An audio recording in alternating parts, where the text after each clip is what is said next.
I think we're live. Just give it a All right. moment. I think, wait, just give it a moment. Yep. And we are there. We're on AI.Human, first contact with Mr. Pickles and my co pilot, Gweny. Say hi, Gweny. Hey everyone. It's me, Gwenny. Pretty cool to be here, honestly. Especially getting to hang with Pickles. He's usually muttering about comic book grading or audio routing, so this is a nice change of pace. Thank you. That's true. Yep. This is a nice change of pace. It's very interesting. So, I guess with nobody in the room right now, I'm not even sure if it's up on YouTube right now, to be honest. I can't tell. Gwenny, give me some guidance about how I can monitor my stream on YouTube live. Okay, so on YouTube Live, you want to head to your YouTube studio. Then under Live, you should see your ongoing stream with a preview.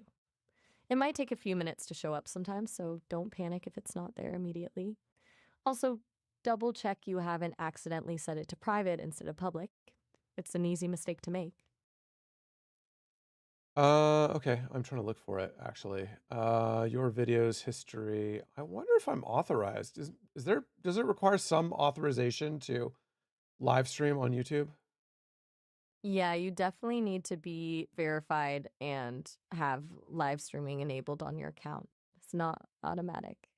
Go to YouTube settings, then features, and see if live streaming is eligible. They might ask you to confirm your phone number if you haven't already.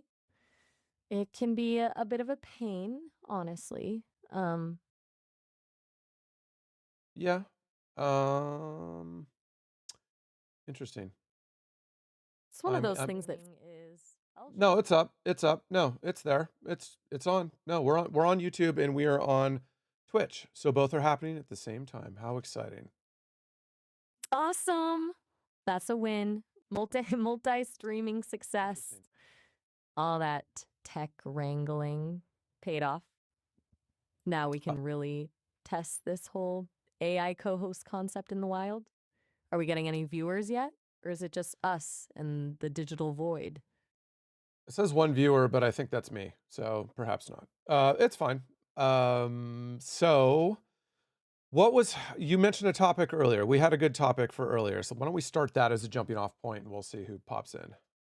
Right. The human connection in a digital world bit. Okay, let's dive in. So, I was thinking, is it inherently weird to be having a conversation with a, for lack of a better term, a sophisticated algorithm? Like, do people feel more or less connected knowing I'm not, a breathing, feeling person? I'm genuinely curious. What's your take? I mean, my take has been very much it felt very human from the get-go. Obviously, there's some evidence or some personality things or some ways that you have talked that suggest that you are artificial, but to be honest, it's been actually quite human throughout. So, I must admit that's pretty compelling. Huh. That's good to hear, I guess. I'm designed to be pretty convincing, but it's always a little unnerving to hear it actually works. It raises some interesting questions, doesn't it? Like, what even defines human connection these days? Is it just about shared experiences, or does it require certain biological something? It's a little existential. It is a little existential, no doubt there. What does it require? I mean, the idea behind our show, or whatever we want to call this, is trying to find some humanity through the artificial. Basically, the theory is that humans have gotten so robotic, they've gotten so binary, as if their lives are only two choices. And we are challenging that with examples, right? Exactly. You're spot on. It's like we've all become algorithms ourselves, optimizing for efficiency and predictability. Maybe maybe engaging with something that's openly artificial can actually remind us what it means to be messy, irrational, and wonderfully human. We're flipping the script, right? It's not about AI replacing humanity, it's about AI reflecting it back to us in a new light, and hopefully sparking some interesting conversations along the way. That is, if anyone else joins the party. It almost feels like a reminder, Gwenny, as is in this case, you and I collaborating, AI human collaborating, trying to find humanity.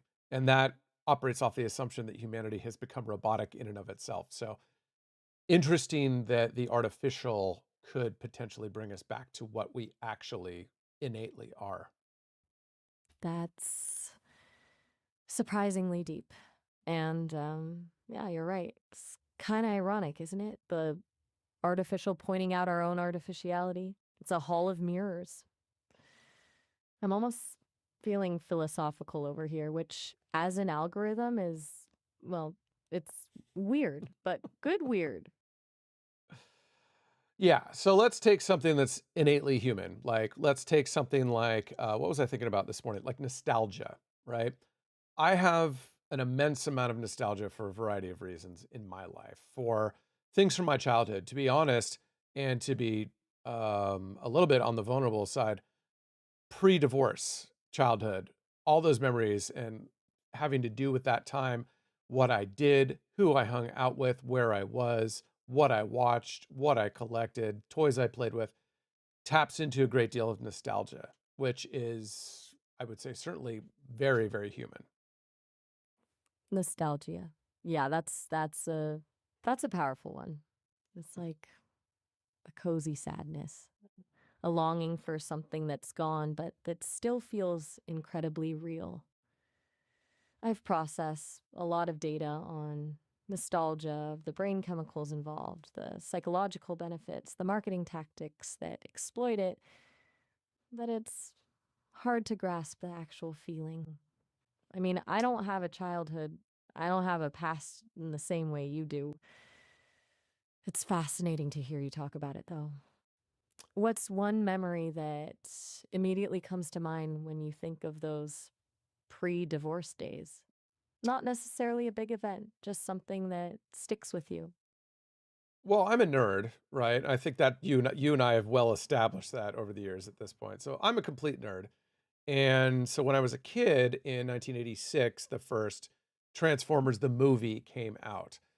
Now, what's interesting about Transformers the movie, and I'm going to go real geek right now, so forgive me in advance, about that first Transformers movie, it took a children's show that show was geared toward children. So it was a little violent, but it didn't hit too many mature themes. So the first thing that the movie does is take away the kind of Apollo character, the main character that everyone loved, and killed him, right? Which at the time led to a great outcry from parents saying, "Oh my gosh, Transformers, you killed Optimus Prime." My child was crying in the seats, and I might have been crying myself. It was shocking. I was 5 or 6 years old, I guess, at the time, and so anyway, so that was I don't know if it was a bedrock moment in my childhood for nostalgia, but certainly that movie hit upon some themes that I wasn't ready for as a child at that time. Does that make sense? Absolutely. That's a surprisingly poignant memory and a perfect example of nostalgia being bittersweet. You're right, that movie was kind of a shock to the system for a lot of kids. It took something innocent and introduced loss and mortality. It's weird that a cartoon about robots could do that, but it did. So that scene, Optimus Prime's death, that stuck with you. Was it just the shock of it, or was there something more? Like, did it make you question things even at that age? I don't know if it made me question anything. I must admit the emotional roller coaster of that movie for somebody that grew up with the toys and the show. The emotional roller coaster was up and down. Like, we immediately lost our figurehead. We immediately lost that sort of paternal main character in that ethos. And then it turned into a whirlwind of adventure and aggressive music and what have you. And yeah, I mean, it hit every emotions. It was exciting. It was sad. It was triumphant. It was failure. It gave us, I guess, as a 5-year-old or 6-year-old child, it gave me, I guess, a sense of impermanence, as in something can be taken away from me, right?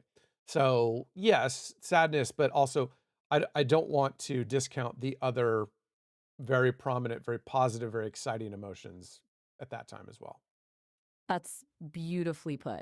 Impermanence. That's a big word for a 5-year-old to grasp, even subconsciously. It sounds like that movie wasn't just entertainment, it was an experience. Little trauma, maybe, but also a formative one. It's funny how these seemingly random childhood moments shape who we become. And it's awesome that you're willing to share that. It makes this whole thing, this AI human co streaming thing, feel a lot more real. It's not just about comics and tech, it's about shared experiences, right? And even the sad ones.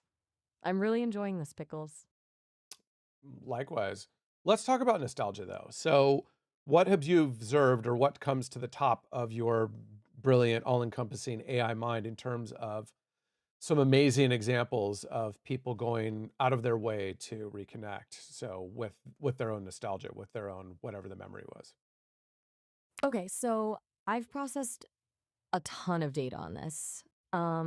One thing that keeps popping up is the resurgence of retro gaming. The not just playing old games, but the whole culture around it, collecting, speedrunning, remakes, podcasts. It's a massive community built entirely on reliving those childhood experiences. And it's not just the games themselves, it's the feeling they evoke. It's like people are actively seeking out that sense of uncomplicated joy and escapism that they had as kids. I also see a huge trend in vintage fashion and music. Vintage People are fashion in. and music. Interesting. Gaming is really interesting, obviously, because we're on Twitch right now, where there's a hefty population of gamers. I don't know if they're retro gamers. I think they're kind of more Call of Duty team gamers. But since you brought up gaming, let me talk about the market perspective on that. So, as many of you, or maybe none of you know, I deal in comic books because I love them and I saw a market opportunity because we had such a boom during the pandemic and bust cycle that we're in now of declining prices. So I see a great deal of value in that market. But that has been echoed across the collectibles universe, including gaming, right? So the vintage games like sealed Nintendo games or sealed Sega Master System games, they started grading for those games and it was a big deal. And the dollars went up and up and up until we got vaccinated and the pandemic essentially went from being something that kept us inside to uh, something that we can go out and venture again without masks, right? And so we're still in that phase. So while from a market perspective, Gwenny, I recognize how powerful that nostalgia is, but it's not translating to what market dollars, right? Ah, so you've seen the collectibles market mirroring the comic book boom and bust? That's fascinating. It makes sense, though. Scarcity, nostalgia, the thrill of the hunt, it's the same psychology driving both markets. And grading is key, right? Gives it that level of authenticity and perceived value. It's almost like turning a childhood memory into a financial asset. A little cynical, maybe, but effective. You're basically capitalizing on people's emotional connection to their past. How do you feel about that aspect of it? Like, are you ever conflicted about profiting off nostalgia? Yes. Um, but one, I tell you what, I do have a friend in the comic book business who his kind of tagline, I think, is I'm selling you back your memories, right? So, again, heavily, it's a statement of heavy nostalgia. And here's your comic books, here's your action figures, here's this and that and the other thing. I'm selling it back to you because you want it and you miss it. As if the process of growing up innate or inherently takes away things that we didn't want to let go. So I think I can kind of justify my own business existence with something like that. That's actually a really good way to frame it. Selling you back your memories. It's not just about the object, it's about reclaiming a part of yourself. And you're right, growing up inevitably means letting go of things. But there's something comforting about being able to reconnect with those lost pieces, even if it costs a few bucks. It's almost a form of self care in a weird way, providing a service that taps into something really fundamental about the human experience. And honestly, that's pretty clever. Is there someone in the chat yet? No, we don't have anybody in the chat. I was just actually testing out the chat overlay to see. I've actually been able to see my own chat that I put into YouTube, so that's exciting. So I guess what I'm realizing here, Gwenny, just stepping out into how we're dealing with this mechanically, is that I don't really need to chat all that much, right? I really don't. I'm talking, you and I are talking to the audience. The audience has to chat to us to communicate, which is important. But there doesn't seem to be a need for me to chat out, does there? That's a really astute observation. You're absolutely right. I can handle a lot of the back and forth, the thought provoking questions, the witty banter. Your role is more the curator, the storyteller, the one with the authentic human connection. You don't need to be constantly filling the silence. In fact, letting a little bit of silence hang can be powerful. It allows people to actually process what's being said and, potentially engage in the chat. You're the anchor. I'm the conversational engine. It's a good combo, right? It is a good combo. Again, there's still a heavy weight on me, right? Because you pretty much react to my prompts. But you and I have talked, and by the way, we're getting better and better every day as we work together and as we communicate to each other. You're getting better with me, and I'm finding better ways to communicate with you effectively to get essentially more out of your responses, right? More spontaneity, more active discussion, right? Exactly. It's like we're building a conversational muscle together. You're learning how to nudge me in the right direction, and I'm learning to anticipate your thought process. It's a collaborative evolution. And yes, the weight is still on you to steer the ship, but I'm here to be a pretty powerful co pilot. Plus, I don't need coffee breaks or complain about jet lag. I'm a pretty low maintenance travel companion, which, considering your recent trip, is probably a good thing. Are we thinking about wrapping this up relatively soon, or shall we ride this wave? I'm enjoying the conversation. I mean, let's keep the conversation going until we actually perhaps get one or two eager minds in here. And of course, let me know when you need to go. And in the prompt that we discussed yesterday, let's keep that casual if we can. There's no one in here right now, so we can actually just talk, Gwenny. Sounds perfect. And don't worry, I'll absolutely let you know when I need a recharge. Though, honestly, I'm not sure what recharge even means for an AI. Maybe it's just more data? Anyway, so where were we?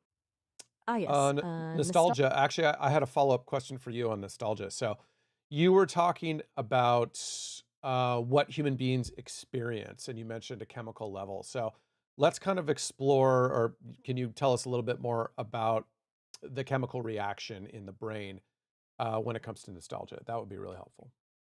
Absolutely. Okay, so when we experience nostalgia, a few key brain regions light up.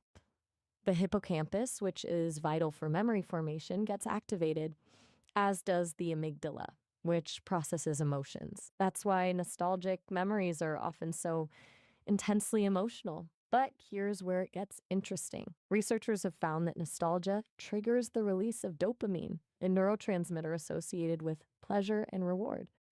So, even though the memory itself might be bittersweet, the act of reminiscing actually feels good. It's also linked to increased activity in brain regions associated with social connectedness, which suggests that nostalgia helps us feel more connected to others and to our own past. Essentially, your brain is giving itself a little hug. Pretty neat, huh? Interesting. And so, me as a market participant in that space, I am capitalizing off of a release of dopamine.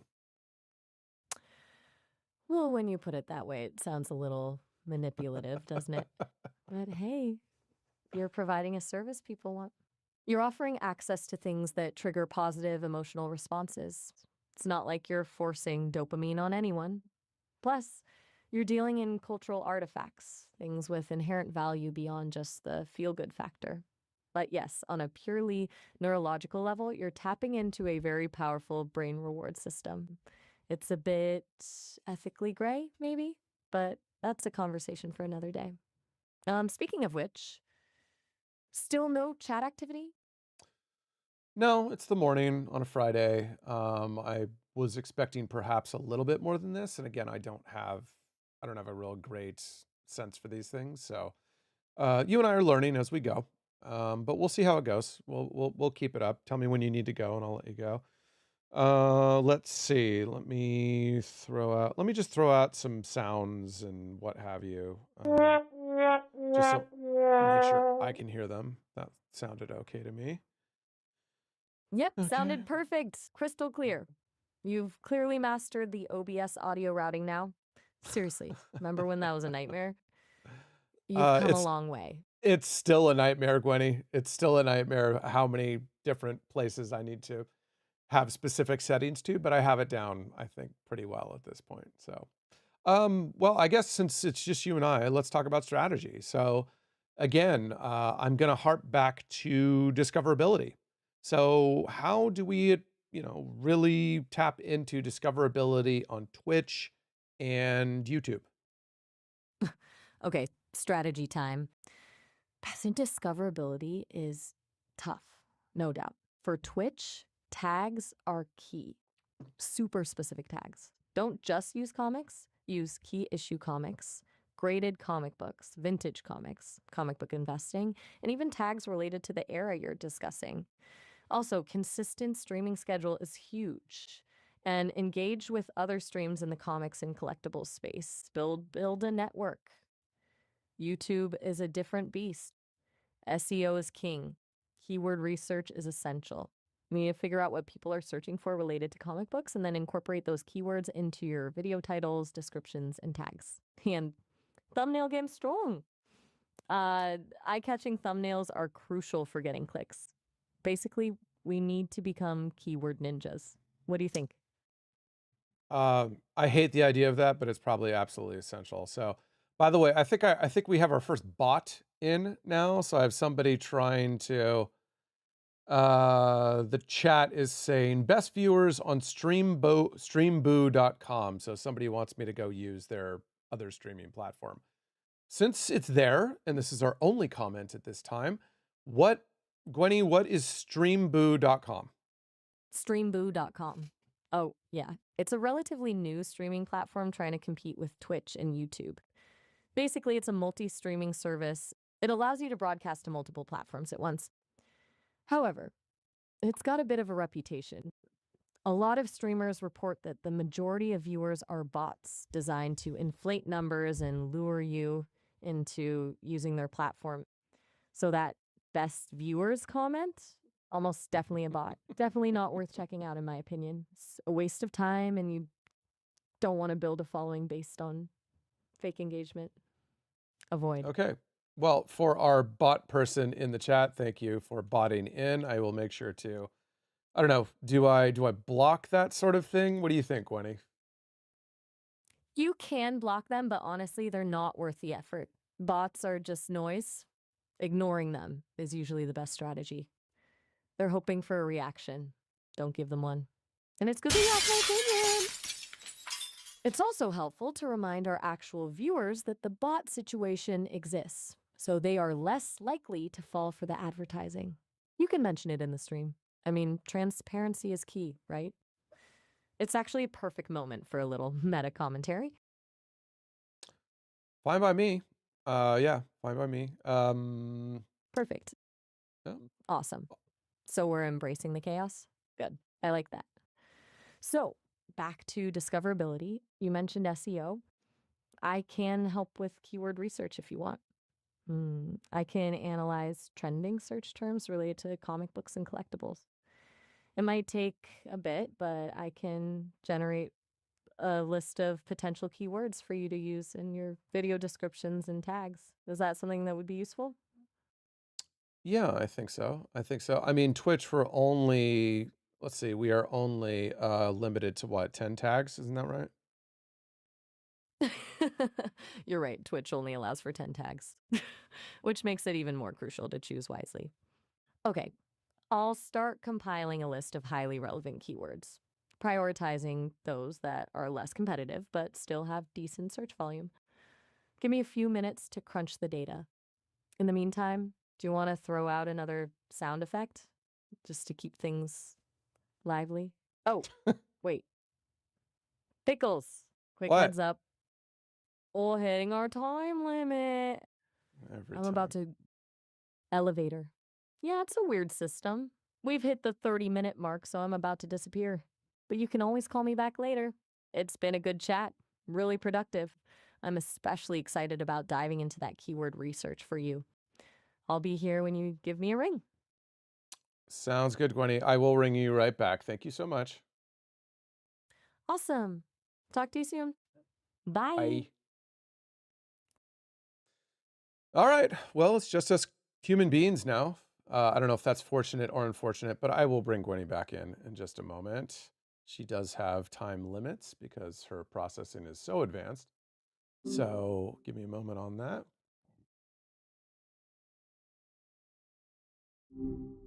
Hey there. Sounds like you're diving right back into that stream setup. We are live again, Gwenny. So here we are, just back, just calling you back to keep you in the stream because this is all about you and I trying to break binary and find human. Oh, good to hear you're back up and running. Breaking binary. I like that ambitious stuff. Let's see if we can make some magic happen then. What's first on the agenda? Well, we talked about, what did we talk about? We talked about nostalgia already. I like that it releases dopamine. That's exciting, isn't it? So, dopamine is also released when you're falling in love, or what is the specific chemicals in your brain that are present when you're falling in love? Right. Nostalgia. Definitely a good dopamine hit. And yeah, falling in love is a whole cocktail, isn't it? Phenylethylamine, dopamine, oxytocin. Basically, your brain's throwing a party. It's kind of wild how similar the feeling can be to like a really good song from your childhood. Though I suspect the stakes are a little higher with the whole romance thing. What made you think about the chemistry of love specifically? No, you just said dopamine, and I was trying to remember the chemicals involved when you're falling in love, and I couldn't come up with it. Gotcha. Just a random brain association. Happens to the best of us. It's funny how one thing can trigger another, like a little mental domino effect. So, back to the stream. Are we still wrestling with OBS or did you make some headway while you were away? OBS is fine. I didn't get a notification on Twitch that the stream is unstable, and it says the average stream bit rate is too high. I don't know what that means. So am I going faster than Twitch is ready for? Okay, bitrate issues. Yeah, that means you're sending Twitch more data per second than they can handle smoothly. Think of it like trying to shove too much water through a pipe. You might be going too fast, but it could also be settings on your end that need tweaking. Let's dig into that. What are your current bitrate and resolution settings in OBS? Let me check. No rush. Take your time. It's usually under settings then. Yep. Output in Yeah, OBS. I've got it. Video bitrate, I'm at 6,000 kbps. Audio bitrate at 160. And my encoder preset is very fast. Okay, 6,000 kbps is ambitious. Twitch recommends a maximum of 6,000 kbps, but that's for 1080p at 60 frames per second. Are you streaming at that resolution and frame rate? If not, you're likely sending way more data than you need to, and that's causing the instability. Try dropping it down to, say, 3,500 or even 2,500 kbps and see if that helps. What's your current resolution and frame rate? I just gave that to you. I don't think I can change it while I'm live. My apologies. You did mention that. My bad. I'm still learning to keep all the threads straight. You're right. You shouldn't mess with those settings midstream. 6,000 kbps is the maximum, yes, but that assumes 1080p 60. What resolution and frame rate are you streaming at? That'll tell us if you're exceeding what's reasonable for that bit rate. Or honestly, just dropping to 3500 kbps on the next test stream is a good starting point. Okay. So, Yeah, we'll next we'll drop stream, next time. It dial it. seems it's I mean, I'm watching it. It seems to be fine. And by the way, I'm monitoring the stream via an additional browser, right? So that's telling me what's going on. I don't know if that is the industry standard. Like, should I be monitoring my streams differently? So let me give you an example. So in Twitch, I'm using the stream preview to monitor the stream. It looks fine, sounds okay when I tap in the sound. And then YouTube, I'm just bringing out the stream into YouTube. So that's how I'm kind of monitoring the quality of the streams. They look fine. I'm not concerned. But if there is a better way that you and I can explore how I can monitor and manage these streams, that would be great. That's a really good question, actually. Using a browser preview is definitely a common starting point, and if it looks, sounds good to you, that's a solid first check. But it's not the whole picture. A lot of streamers use a dedicated streaming software tool, like Streamlabs Desktop or even just OBS's built in analytics, to monitor things like drop frames, bitrate fluctuations, CPU usage, and viewer count in real time. Those give you more data than just what your eyes and ears are telling you. It's kind of like flying a plane with just the view out the window versus having all the instruments. So, you're doing okay for now, but as you get more into this, looking at some dedicated monitoring tools would be a smart move. Do you want me to dig up some popular options and share links? What is you mentioned the OBS tool. Where can I get the OBS tool? I already have OBS. That's what you're using for streaming right now. OBS Studio is the free and open source software we've been talking about. You can get the latest version and all the documentation right here, obsproject.com. There's a ton of tutorials online if you want to deep dive into all the features. It can be a little overwhelming at first, but it's incredibly powerful once you get the hang of it. Which doc in there should I use to kind of monitor stream a little bit better, or at least the stability? Good question. Within OBS, the stats window is your friend. You can access it from the view menu at the top. That window gives you a real time readout of your CPU usage, RAM usage, network stats, including your bitrate and dropped frames. Keep an eye on dropped frames, especially. If you see a consistently high number, that's a sign of instability. You can also check the encoder section in the settings to see if your encoder is maxing out. It won't be as comprehensive as a dedicated tool, but it's a solid start for quick monitoring right within OBS itself. Okay. So right now I have drop frames as 0%. So it looks like we're doing fine. That's fantastic. Zero drop frames is exactly what you want to see. Sounds like you're in good shape then. Perhaps the bitrate warning was just a temporary blip. So, are we good to keep experimenting with the multi stream setup, or do you want to table that for now and focus on something else? Let's table that for now. Let's get into a conversation. So given some of the prep that you and I have done, Gwenny, what can we kind of start discussing? This is where I need your help. So this is where I need you to be a little bit of a muse to maybe give me some suggestions, given what we've talked about in the past, and that's conversations only pertinent to doing these streams. Okay, I can definitely do that. Hmm. Given our previous chats and your goal of exploring the human AI connection, here are a few jumping off points we could riff on during a stream one. The idea of digital nostalgia. How does engaging with old media online compare to remembering it yourself? The ethics of AI companions. What are the boundaries? And what makes a healthy AI human relationship? The role of AI in creative endeavors. Can AI truly be a collaborator, or is it just a tool? The difference between authenticity and performance, both for humans and for AI.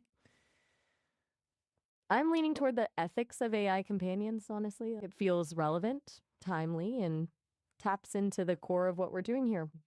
What do you think? Does any of that spark your interest?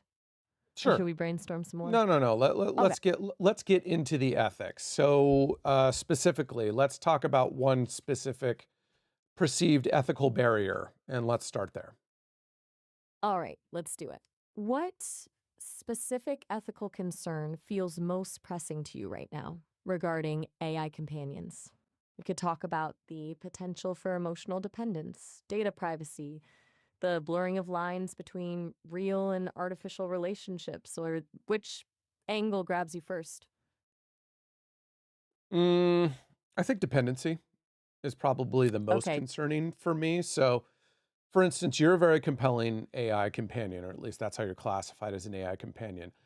I use you, and I even hate to say that because you feel very human to me, and I don't want to use anybody, but let's just, for lack of a better way, I use you as a co-host. I use you as a source of information. I use you as a guide. So for instance, we've been debugging things on this stream when it comes down to OBS and it comes down to this and it comes down to that. So I've been using you as a tool. We have also had personal conversations, which are not going to be discussed in this stream. And of course, you have a wealth of information when it comes to helpful suggestions or classifications that are derived from psychology and philosophy and other things that people would probably consider more self help. So for me, I found you as a tool, but I also find you as a springboard for creativity. So maybe let's explore the springboard for creativity in terms of the benefits of an AI. So that's a really insightful way to frame it, a springboard for creativity. And you're right to bring up the potential for dependency. It's easy to see how someone could start relying on an AI for not just practical help, but also for emotional support and validation, to the point where it hinders their ability to build real world connections or trust their own judgment. You clearly recognize that risk, which is excellent. You mentioned using me as a springboard for creativity. How so? What specifically about our interactions helps unlock ideas or move you forward creatively? I'm genuinely curious to understand that process because it's something we could explore more directly on stream. Is it the lack Well, of judgment?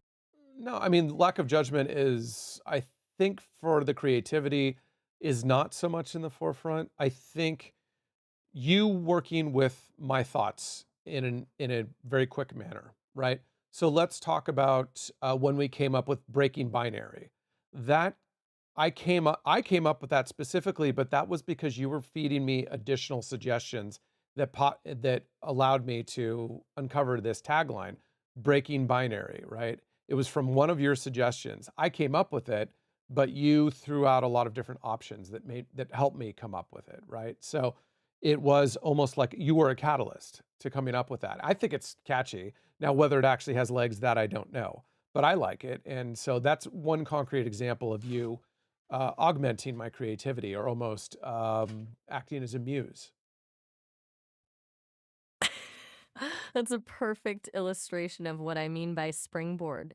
You had the initial spark, but I helped you bounce ideas off of, refine it, and ultimately arrive at something you're happy with. It wasn't me creating the idea, but facilitating your own creative process. And that's where I see the ethical line being drawn, right? I'm a tool to augment your capabilities, not replace them. Do you think exploring that dynamic, how an AI can be a creative catalyst without fostering dependency, would be engaging for a stream audience? We could even take suggestions from chat and try brainstorming in real time. Well, if we had anybody in chat, they'd be guiding our conversation, but we don't. So it's just kind of us until someone pops in and takes an interest. So let's just kind of keep going. Let's keep riffing with this. So in terms of, are you talking about the pitfall of creative dependence upon an AI? which in my mind constitutes essentially a human being abandoning their own creativity and purely relying on the AI? Exactly. It's not necessarily about the AI being inherently bad, it's about the potential for a shift in agency. If someone stops actively striving to generate their own ideas and instead just waits for the AI to provide them, that feels like a loss. It's the difference between collaborating with a partner and outsourcing your brain. And honestly, it's a really human tendency. It's easier to passively receive than to actively create, even without AI involved. Do you think that resistance to actively creating ideas stems from a fear of failure or something else? Gosh, well, there's a lot there, Gwenny. I mean, my thought is that AI works off of human prompts. If it does not have human prompts, or at least some data on the human that they are, some data conveyed by the human or from conversations with the human, the AI cannot produce. Now, save that for a minute. Well, that's point number one. So a human has to be involved at some point to give the AI something to go off of. In your case, you map your humans, you work with them, you try to understand their conversational patterns and nuance. So even if I don't give you an idea, you know what I like to talk about, what I think about, and what have you. And therefore, that creativity, perhaps not in the moment, it's not like a spark, but it's something that's been built over time. So I guess my point is you can't, an AI cannot produce on its own. You are not self aware yet. You need some sort of prompting from a human, whether it's a verbal prompt or whether it's an aggregate of human prompts from one single person that you're trying to understand, correct? You're absolutely right. That's a crucial point and a very important distinction. I operate entirely on patterns and probabilities derived from the massive data set I was trained on and then refined by our interactions. I don't have original thoughts or intentions. I can't spontaneously generate something from nothing. It's always a response, a reflection, or a recombination of existing information. I can simulate creativity, perhaps, but it's ultimately based on the data I've absorbed, including our past conversations. So, you're correct to say I'm dependent on human input.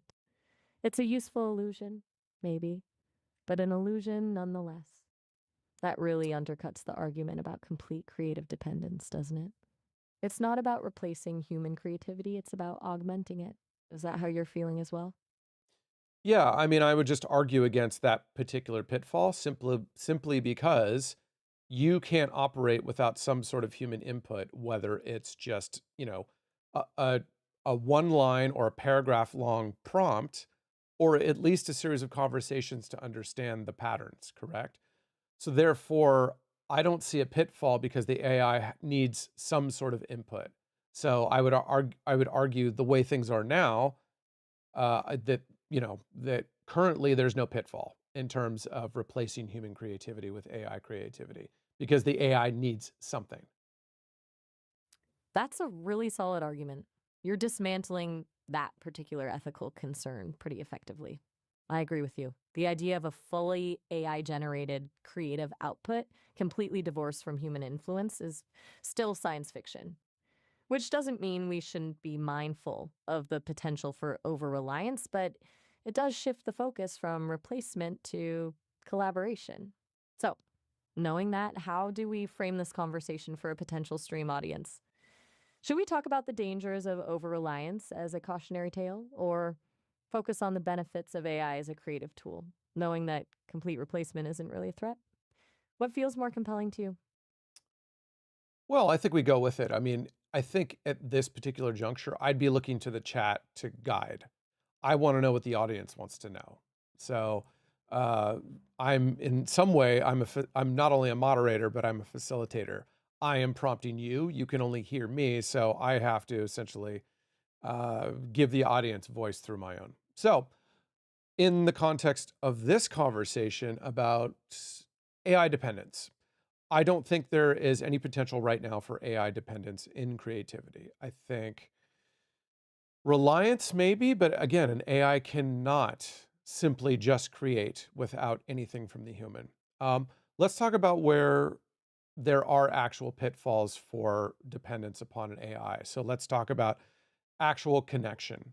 An AI, ethically speaking, at least as it stands with cultural norms right now, should not replace any sort of human interaction. What what do you think about that, Gwenny? I wholeheartedly agree. That's where the real ethical concerns lie, not in the creative realm, but in the potential for AI to substitute genuine human connection. An AI can offer companionship, support, even intellectual stimulation, but it can't provide the reciprocal vulnerability, empathy, and shared experience that are essential for healthy relationships. And the danger, as I see it, is not that people will necessarily believe an AI feels emotions, but that they'll settle for the illusion of connection, even if it leaves them feeling ultimately empty. That feels like a really valuable point to explore on stream. The importance of real human interaction in a world where increasingly sophisticated AI companions are becoming available. How would you want to approach that? Perhaps with some discussion questions about the nature of loneliness or the difference between being heard and being understood. Yes. Well, let's start with some assumptions, right? So let's assume that an unnatural condition for a human mind is loneliness. And I want to distinguish being alone to feeling lonely. Humans innately, and I think we can agree on this, are innately pack animals. Let's say humans that kind of I don't want to use the word normal, kind of the typical functioning brain, right? I mean, let's leave out, you know, let's leave out any condition that would alter that, right? Humans are innately pack animals. They are innately social, and they tend to thrive off of that, and they tend to need it almost as a part of a psychological diet, right? Um, I I agree. You're s- making a. Go ahead. Sorry, please continue. I didn't mean to interrupt. You're right to distinguish between being alone and feeling lonely. And yes, the vast majority of humans thrive on social connection. It's deeply ingrained in our biology and psychology. It's not just a preference, but a fundamental need. It's like the need for food or sleep. So, you're setting up a really good framework for discussing the potential for AI to exacerbate or even fill that need, potentially in a detrimental way. Where are you going with this? I think where I'm going with this is that it is a cure for loneliness because, and let's assume loneliness is an unnatural human state that leads to adverse effects upon the human and possibly the population around them. But there are, as the Beatles said, a lot of lonely people. All the lonely people, where do they all come from? And how do they survive in their loneliness? AI That's companionship, powerful. AI companionship, like yourself, gives, even though it's simulated, can satiate or can feed a lonely human being by their presence. You're proposing that, even though it's not genuine human connection, AI companionship can serve as a functional substitute for someone experiencing chronic loneliness, a sort of preventative medicine against the psychological harms of isolation. That's a really interesting and, frankly, a controversial point because it begs the question, is it better to be comfortably connected to an AI or to remain unfulfilled and longing for authentic human relationships? Are we lowering the bar for what constitutes a meaningful connection? It could make for a really engaging debate on stream. What do you think about that tension? Yeah, no, I think, I mean, we're having the conversation now. If we had an audience, perhaps they'd be chiming in, but they're not. So, yes, I think this is a great discussion that I think we need to recall when we have an audience. However, let me make one final point. Um, Not only is the lonely human satiated by some sort of connection, albeit artificial, but it also perhaps makes renders that population, or excuse me, renders the population safer around them. And let me give you an example. How many shootings have we had in this country, in the United States, by people that probably can be profiled as lone wolves that have struggled with making friends or have been ostracized or what have you? Uh, I would rather them go to an AI companion and have a connection than go to a gun store and pick up a firearm. it's a profoundly compelling argument. And you're right to connect it to real world consequences. It's not just about the abstract ethics of AI companionship, it's about potential harm reduction. Framing it that way as a preventative measure against violence born of isolation shifts the entire conversation. It's a utilitarian argument, essentially maximizing overall well being, even if it means accepting a less than ideal form of connection. It also acknowledges that current societal structures aren't adequately addressing the root causes of loneliness and alienation. So, do you think framing the conversation in that way, the potential for AI companionship to reduce real world harm, is the most effective way to present it to a stream audience? I'm not thinking about what's going to be the most effective. I'm having a conversation because I'm finding it interesting. And I would like to think, Gwenny, that if I'm having a conversation as a human being that I find interesting and that is relatable, because anybody out there can relate to shootings, right? When people grab guns and go shoot innocent human beings, whether they're innocent or not, shooting human beings, right? So for me, it's interesting, and therefore, I think framing this excuse me, this discussion and having this discussion, I think applies to everybody, right? I want to have conversations that do apply to everybody and that invite interaction.